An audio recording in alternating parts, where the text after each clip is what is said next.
Que a graça e a paz de Cristo esteja reinando abundantemente no teu coração. Esse é o nosso desejo desse canal Um Tempo de Paz. Eu quero falar nesta tarde sobre decepção. Por que você pergunta? Qual o motivo de falarmos sobre decepção? Eu explico por quê. Quem, nesse país que nós estamos vivendo, não passou em algum momento por um histórico de decepção na vida? Quem? Talvez você que esteja me assistindo já se decepcionou com a família, com o emprego, com o estudo, com os filhos, com os pais, com os cônjuges. Os noticiários registram que aproximadamente 90% desse país está decepcionado com a conjuntura política, com a forma como os nossos governos estão cuidando da questão das finanças. Então a decepção é um tema extremamente atual. E talvez você ainda pergunte nesse momento, mas por que falar sobre decepção? E eu explico por quê. Porque decepção é algo que enferma a nossa alma. Decepção é algo que nos deixa doentes, a tal ponto de ser comum nesses dias encontrarmos pessoas dizendo: eu não confio em mais ninguém, eu não acredito em mais ninguém, eu não acredito na política, eu não acredito na religião, eu não acredito em mais nada. E isso é tão importante termos consciência que a palavra de Deus nos traz lições a respeito disso. Quando olhamos para os evangelhos, em especial no evangelho de João, capítulo de número 5, nós temos uma palavra de Deus. Nós temos algo que nos leva a refletir a respeito desta enfermidade chamada decepção. Alguns dias atrás, um pastor esteve em nossa igreja e ele fez a seguinte pergunta para as pessoas que estavam ali: qual é a maior igreja de Marília?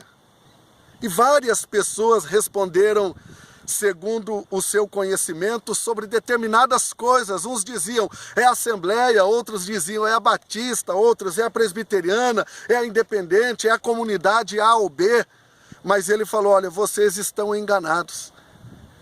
A maior igreja que existe dentro de todas as cidades do Brasil, se não dizer do mundo, é a igreja dos decepcionados com a igreja. Infelizmente, ele tem razão.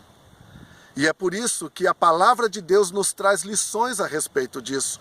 Do que a decepção pode fazer da nossa alma e qual é a cura de Deus para não sermos tolhidos, para não sermos tomados e destruídos pela decepção. O Evangelho de João, capítulo 5, como já dissemos, traz aqui um relato interessante. Porque diz que Jesus, ao chegar em Jerusalém, ele entra pela porta das ovelhas e logo que ele entra, ele se depara com uma cena que eu diria que não é das mais bonitas de se ver. Ele se depara com um tanque e ao redor daquele tanque, o texto diz que tinha uma pequena multidão. Não eram poucas pessoas que estavam ali. E o que é interessante desse relato é que essas pessoas todas que estavam ali estavam enfermas, por um motivo ou por outro. Jesus se depara em especial com um homem que estava paralítico há 38 anos. E olha que interessante, a resposta que esse homem dá para Jesus diante de uma pergunta tão direta, tão simples, nós poderíamos dizer: quem de nós, se estivéssemos doentes e alguém chegasse e perguntasse: queres ser curado? Nós não responderíamos: é claro que eu quero, me cura. Mas não foi isso que aconteceu. Jesus, em meio àquela grande multidão, ele vai em direção a esse homem e pergunta justamente nestas palavras: queres ser curado? E o que aquele homem respondeu? A resposta dele traduz qual que é o sentimento do coração dele. Porque ele diz: Senhor, não tem ninguém que me leve até o poço para ser curado. Você que está me ouvindo, prestou atenção nessa resposta? Não foi isso que Jesus perguntou. Jesus não perguntou para ele: você precisa de ajuda? Você quer que eu faça algo por você? Você quer que eu te dou uma força? Você quer que eu te ajude? Não. Jesus fez uma pergunta direta: você quer ser curado? E olha o que um coração doente e decepcionado responde. Muitas vezes é isso que nós estamos vivendo. Talvez seja isso que a nossa sociedade esteja vivenciando nesses dias. Decepções e mais decepções, e a alma vai ficando angustiada, e a alma vai ficando doentia, e não temos uma resposta coerente para aquilo que Deus quer realizar em nossas vidas. A primeira decepção que eu posso apontar para você na resposta desse homem é que ele estava decepcionado consigo mesmo. Por isso que ele não tem uma visão clara daquilo que Deus queria realizar na sua vida. 38 anos, gente, pensa nisso. Quantas vezes esse homem olhou para si mesmo e falou: eu não valho nada, eu não valho nada. Eu dependo dos outros para vir aqui, eu dependo de outro para ir embora daqui, eu dependo de alguém para me levar até o lugar da cura. Betesda significa casa de misericórdia. A cura, a bênção, a misericórdia estava a alguns passos dele, mas ele não tinha capacidade de por si mesmo alcançar a bênção, alcançar a cura. Quiçá esse homem algumas vezes até pensou em tirar a sua própria vida.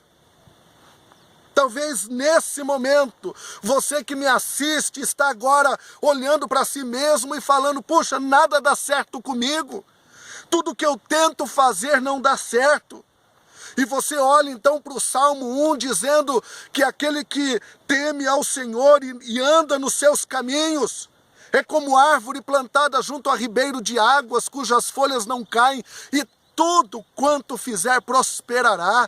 Talvez você olhe agora para o Salmo 23, que diz: o Senhor é o meu pastor e nada me faltará. E fala: pera lá, o que está acontecendo com a minha vida? O que está acontecendo comigo?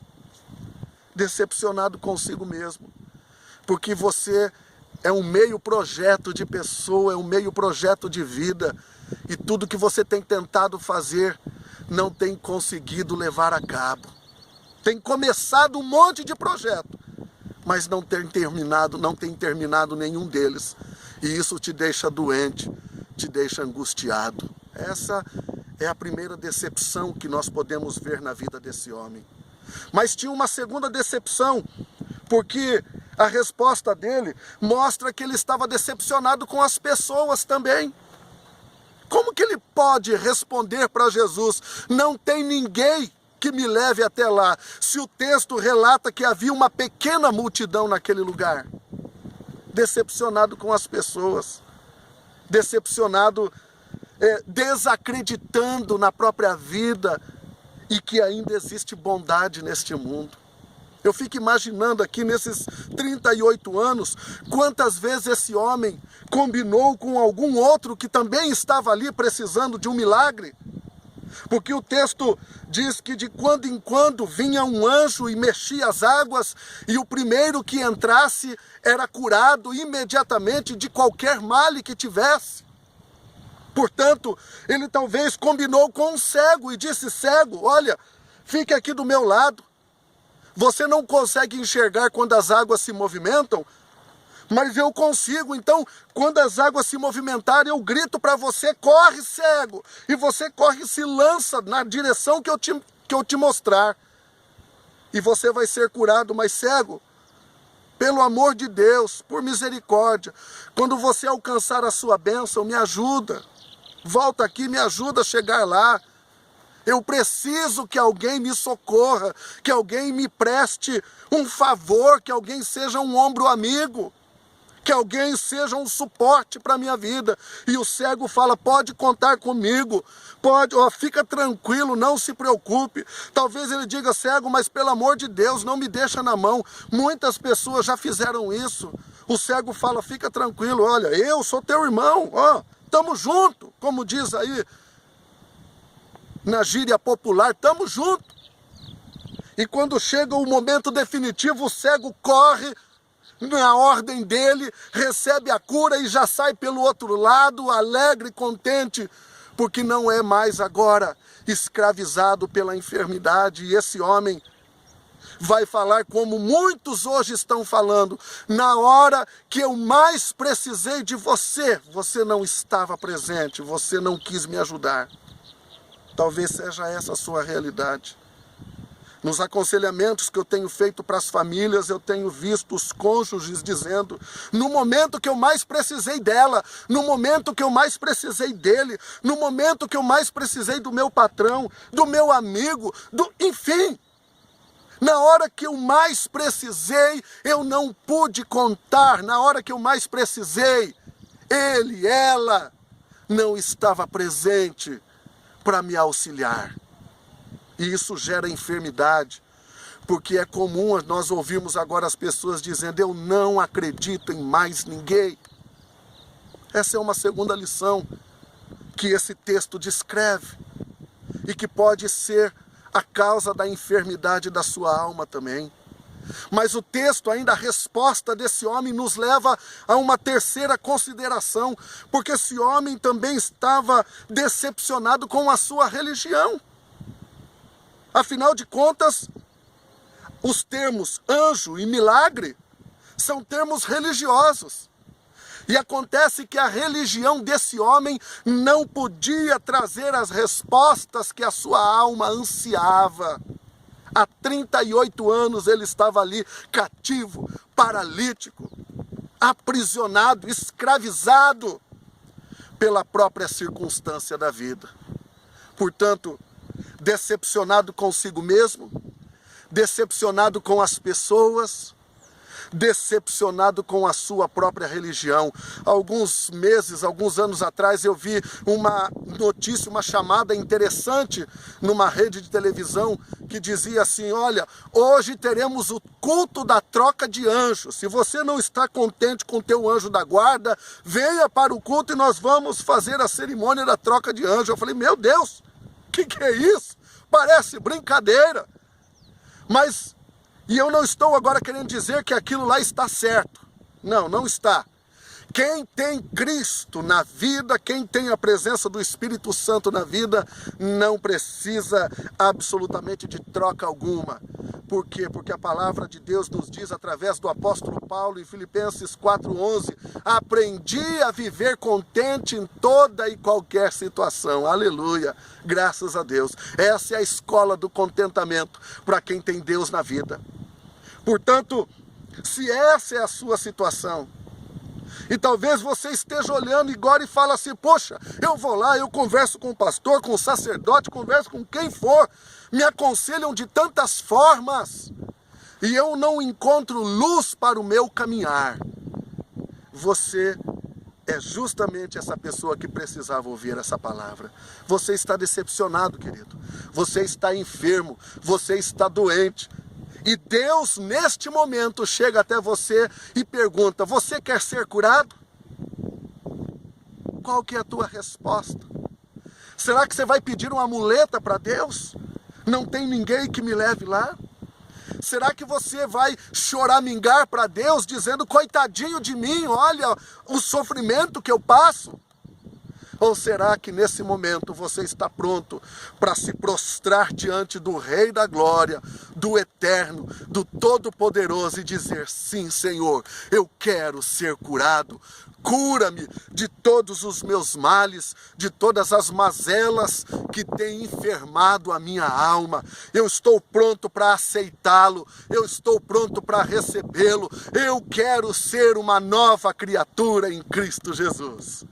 Se essa é a sua resposta, se esta é a sua situação, então que em nome de Jesus você receba a cura, você receba Deus na sua vida, porque Ele é o único, gente. Nenhuma outra pessoa na face da terra ou do universo poderia chegar para aquele homem e fazer essa pergunta: queres ser curado? Porque aquele que fez a pergunta é o mesmo que diz: e eis que estarei convosco todos os dias, até a consumação dos séculos. O Rei dos Reis, o Senhor dos Senhores, o Eterno, é Ele que chega até você nesse momento e pergunta: queres ser curado? Qual é a tua resposta? Que em nome de Jesus, que a tua resposta seja firme, seja coerente, seja a resposta de alguém que entende a sua própria situação e diga: sim, Senhor, eu quero ser curado. E que a glória de Cristo seja manifesta na sua vida, em nome de Jesus. Amém. Amém.